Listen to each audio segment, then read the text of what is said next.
Greenland is nearly 80% ice caps and glaciers, but in Greenlandic, the island is known as the land of the people. Who are those people?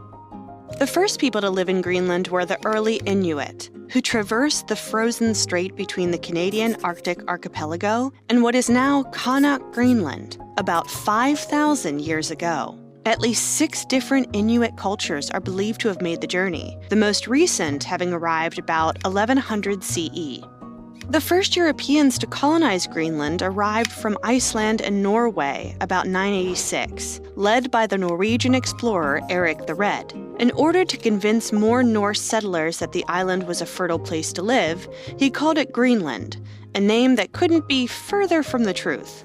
The Norse colonies never grew to have more than 3,000 inhabitants. By 1500, they had mysteriously disappeared. Although no one knows for certain, experts think many died or left the island in part because the climate became cooler. In 1721, Danish-Norwegian missionary Hans Egede made a second attempt to colonize Greenland. He hoped to find remaining Norse settlers and convert them and the Inuit to Christianity, as well as to take advantage of the fishing and whaling economies. He established a trading post near what is now Nuuk, and the island became a colony shortly afterward. In 1733, a supply ship supporting his mission brought a wave of smallpox, which may have wiped out up to half of the island's population.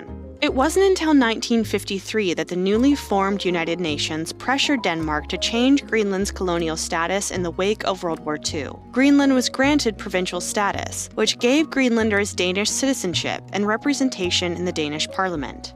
However, struggles over equality and sovereignty continued. During the Cold War, the United States expanded a military base it had established in northern Greenland during World War II. The expansion illegally displaced the Inuit population.